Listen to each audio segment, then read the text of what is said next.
Hello everyone, welcome to Toyeen Talks. Ẹ jẹ́ ká jọ enjoy.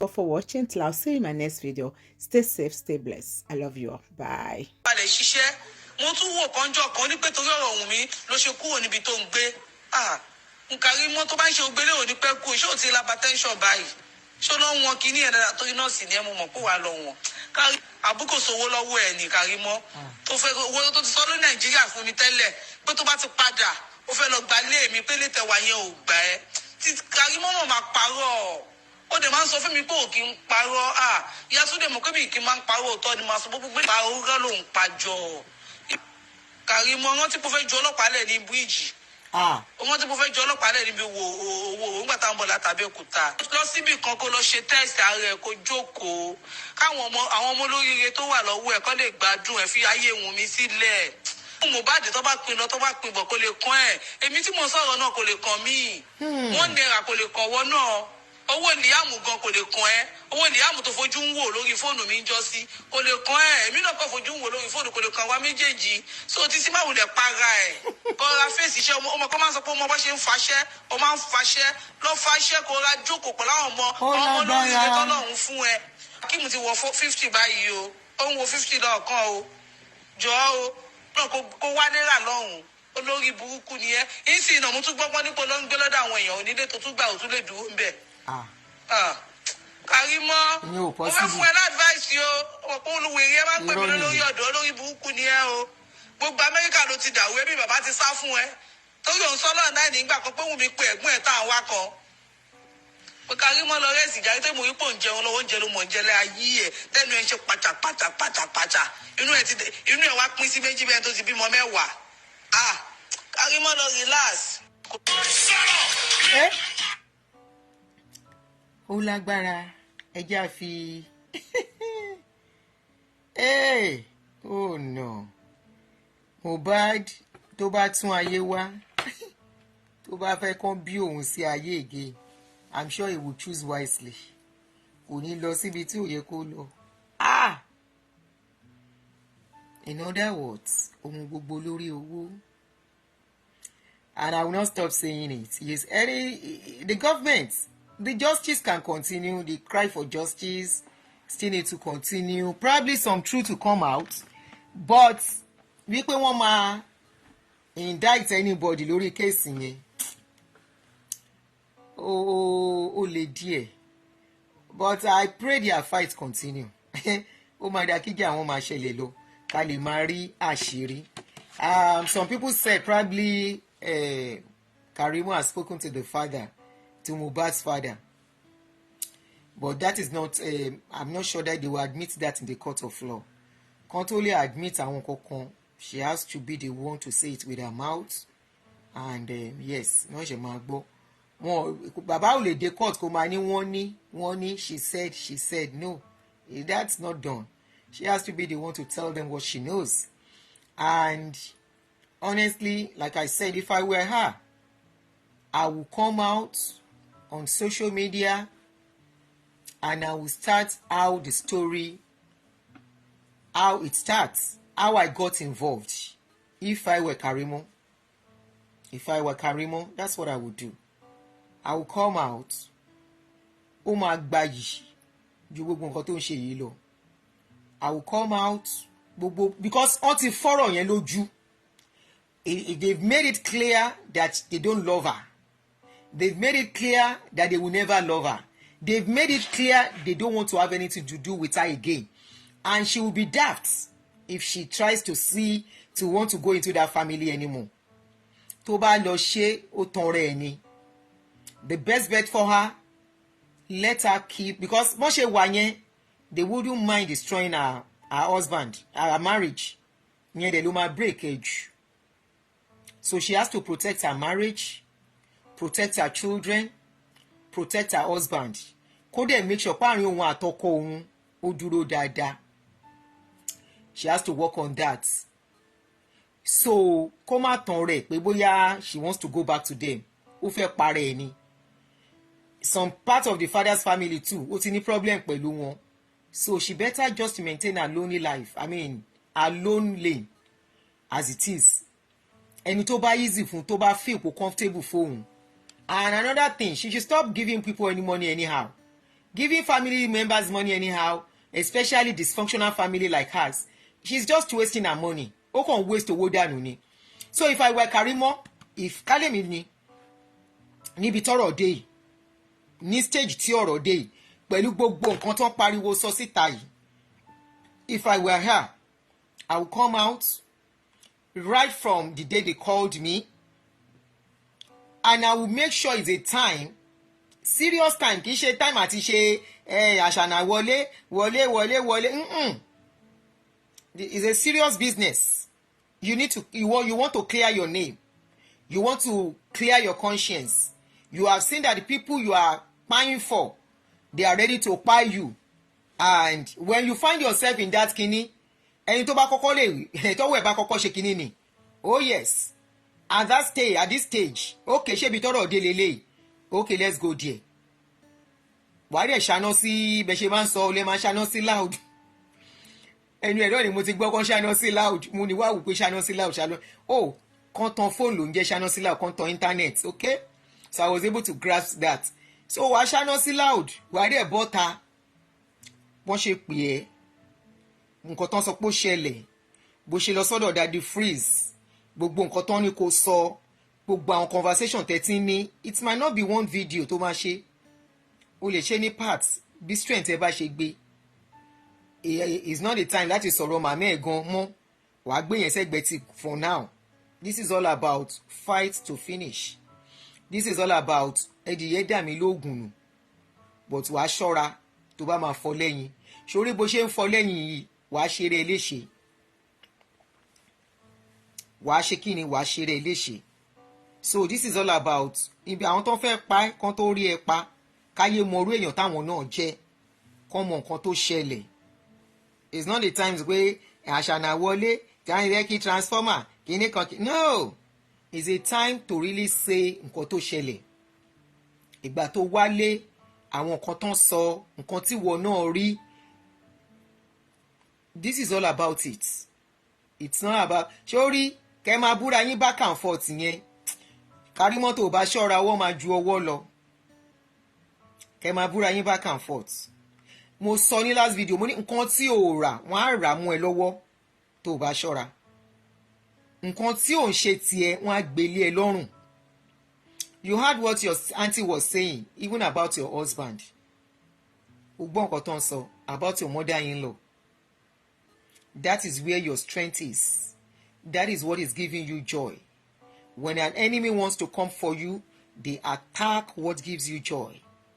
When an enemy wants to come for you, they come for that thing that is your strength.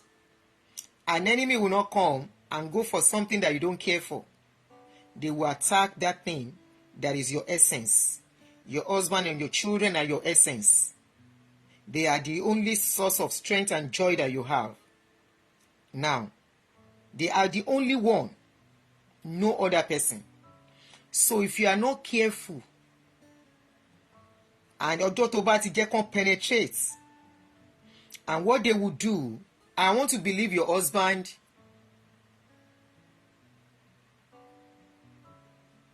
I want to believe. No, I'm not saying she should watch Dirty Linen. I said going back and forth here will make sense. She should come. Mo ti sọ initially now. Going back and forth here because wọ́n á máa tún nǹkan tí ò ń ṣe tiẹ̀. They will even lie on her.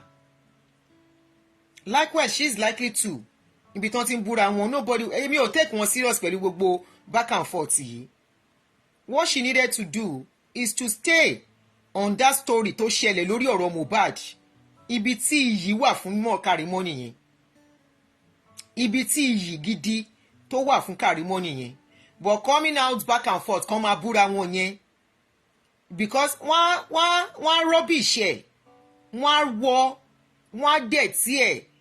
Òun ò dẹ̀ ní. Òun náà ń búyàn bọ̀ kò dàbí. Ṣebí ẹ wo gbọ́ngàn tí lady yìí sọ. Ẹ gbọ́ngàn tó sọ ẹ wo bó ṣe sọ̀rọ̀. To the extent she even went for her mother-in-law. Went for her husband. Wípé ó ti fọlọ́pàá gbọ́kọ ẹ̀ ló ṣe kinní kan fọ́kọ ẹ̀. Of course ọkọ máa mọ̀ èyí tó jó òótọ́ àti tó jẹ́rọ́. Ó tún sọ̀rọ̀ ó ní ọlọ́pàá kan tọwọ́ bọ̀ nídìí. ṣó yẹ kí òun bá wọn drag nírú nǹkan bẹ́ẹ̀ yẹn? No, kò ní ìdásí bá wọn drag nírú nǹkan bẹ́ẹ̀ yẹn. Even tó bá fi wípé òun fẹ́ make owó, ọ̀rọ̀ òun àti Ìyá is enough content. Nobody can tell her not to tell her story about òun àti Ìyá. Nobody. Pé kan báyìí lòun nǹkan tóun go through. Nobody can stop her from doing that. But ọ̀rọ̀ tí Mohbad yìí nǹkan tó mọ̀ will give her iyì tó bá lè sọ. That's my one kobo advice if she wants to take it. If she doesn't want to take it, àwọn wo drama gbogbo wọn àti yamayama wọn àtọ̀tún àtòsí ọ̀tọ̀ ní ti Ìyá Mohbad náà títí wọn lélẹ̀. Ti Ìyá Mohbad tiẹ̀ tún fẹ́ ṣẹ́pẹ́rẹ́ díẹ̀, wọ́n use òun ti ẹ̀ ni. And like I told somebody, mo ní Ìyá Mohbad is forever tied to kínní.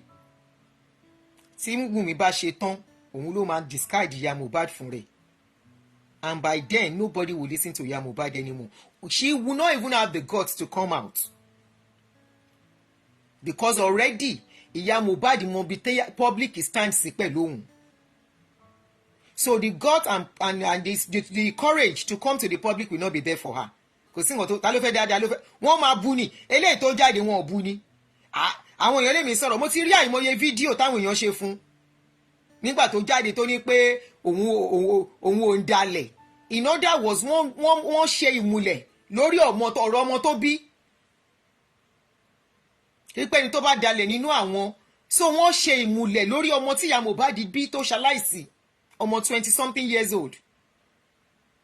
Ó lọ bá wọn ṣàmùlẹ̀, ó lọ bá wọn ṣáwó, báwọn kọ̀ọ̀kan kò ní sọ jáde pẹ̀lú òun àtàwọn ọmọ ẹ̀ àdúrà àtàbúrò ẹ̀ kí lorúkọ àbúrò ẹ̀ yẹn Dàróṣà tí wọ́n ló ẹ̀ ń bá ọmọ yẹn tó ra pósí ẹ̀.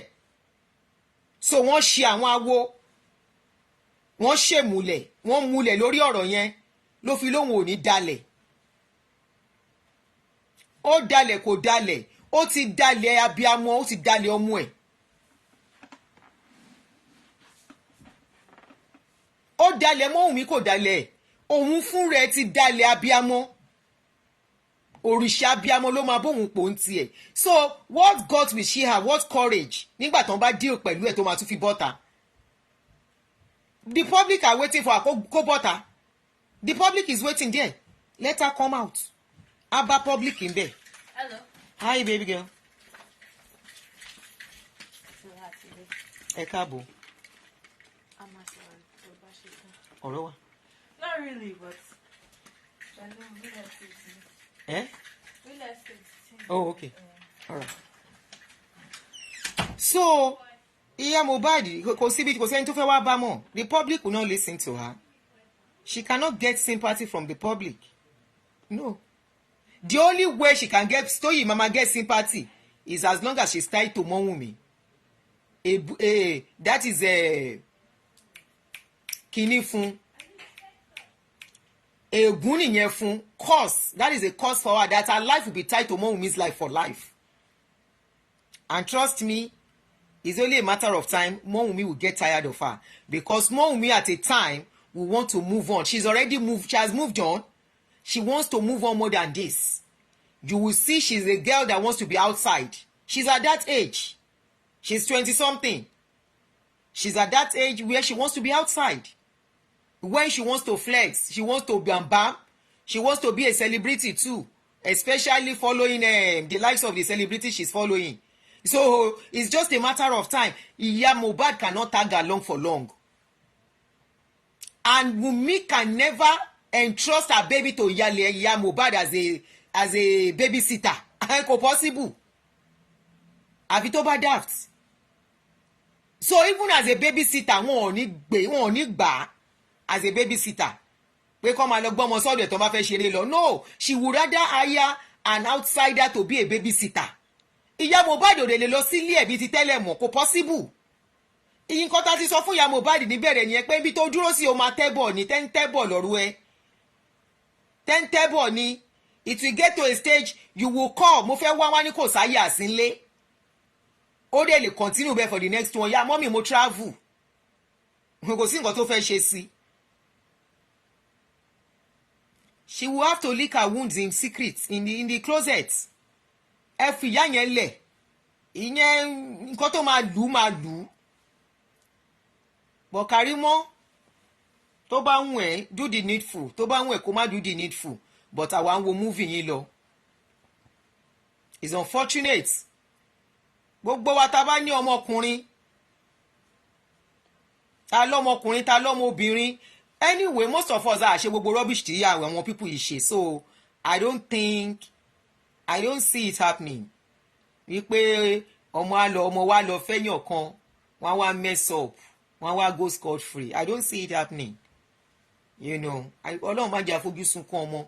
There are some things that are natural that will just happen. Ìyẹn yàtọ̀. But pé irú eléyà what can fà? It's unfortunate that Mohbad ó lọ síbi tí ò yẹ kó lọ. Ó sad. Ó wà entangled at the wrong time. Kò jẹ́ kó rí òun pé kó gbọ́ná. If you see some of his videos or pictures, ó máa dúró bí ọmọ tó tutù ni. Á dúró bí ọmọ tó tutù, ó máa dúró ṣe máa dúró lè tó máa wò. Ìgbà míì gan lanú lẹ̀. So unfortunate that justice is very, very far in that country. Except we are deceiving ourselves. But let them continue. We are watching. So thank you guys. What's the money Kimba in Shiri Laro in? I'm saying round up. Okay, where's the pajamas that you wanted to give? Oh, one is Sally. Kilo de Sheboni me. No, I wanted. I have to go. My twin sister is here. She is here. She has come to stay on my neck. No more show. Family first. So thank you guys. We will see again. Get a nice weekend. Yeah, he's a gentle boy. The mother that is supposed to be there for him to watch out, and you know, when you have a child like that, the parents are the. But Baba, men have this thing. Again, àwọn kan fún yín pa àwọn ọkùnrin. Àwọn ọkùnrin ò kí ń fẹ́ mẹ́dù sí life ọmọ jù tó bá ti dé stage kan. You should know this. I'm sure you will have a lot of men. So ipa àwọn òdúró de ọmọ kan tó bá wọn ọmọ kó má fa wọn lóúnjẹ. Àwọn òdúró tó ń jẹ ọmọ kíní kan kìkan. That is ọkùnrin for you. Àwọn obìnrin la máa ń tọpinpin ta dẹ̀ máa ń.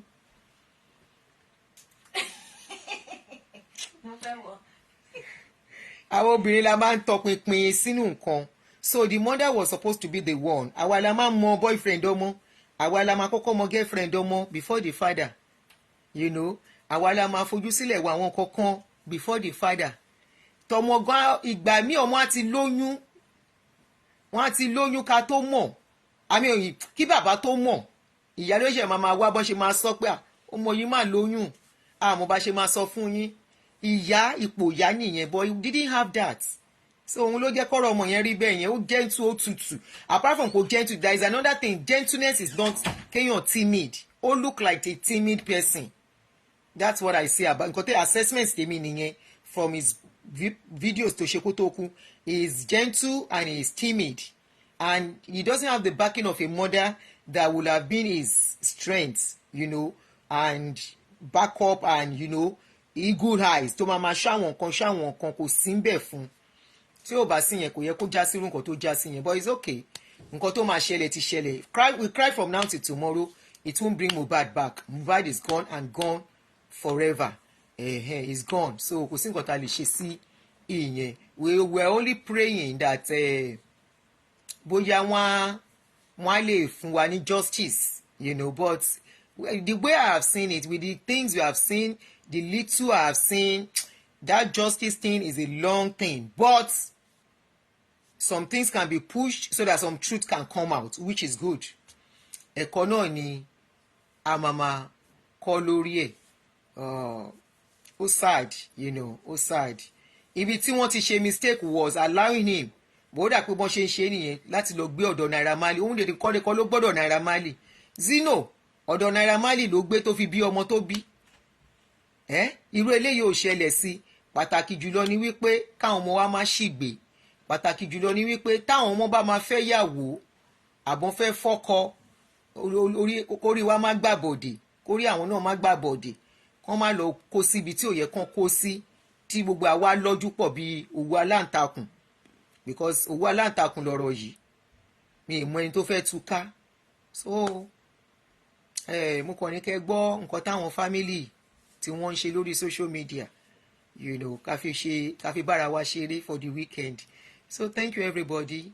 Bàbá Mohbad náà wà ń bẹ́ẹ̀ sìn òun náà yé ń káàkiri wọ́n ló ń cash out gbogbo wọn ló ń cash out ń sìn bó bá ló ń cash out every one of them náà dẹ̀ ń cash out báyìí ìyá àbúrò ìyá Mohbad náà sọ ní tán bá fóun lówó ìyẹn ti ẹ̀pa mi lẹ́rìn náà bá fún ẹ lówó àwọn tibí náà ń sọ̀rọ̀ òwòrò owó náà ló bá dé wo kẹ́ take care o everybody àní fojú sunkún ọmọ o irú eléyìí ò ní yẹ̀dẹ̀ wá o. Even me, I thought I'm the only one. Aderonke, I can't still listen to his. The last weekend, no, 2 weeks ago, when they were playing his song, Ibi tí mo wà, gbogbo orun orí mi báyìí, ó dẹ̀ dìde gbogbo orun ara mi, gbogbo ara mi ṣẹ́gìrì gan up till now. The same ọmọ làwọn tó ń ní ọmọ fi ń cash cruise, ni wọ́n fi ń settle scores, ni wọ́n fi ń bára wọn jà. The same ọmọ táwa public ta ní sympathy fún ta feel pains bí ìpáwà lábí ẹ̀rí pó le. Anyway mo kí gbogbo yín ṣàlàfíà lẹ́wà mí ìrántí Adétutù bí wọn láwọn wà ní she's busy so kẹ́ take care o. Bye guys.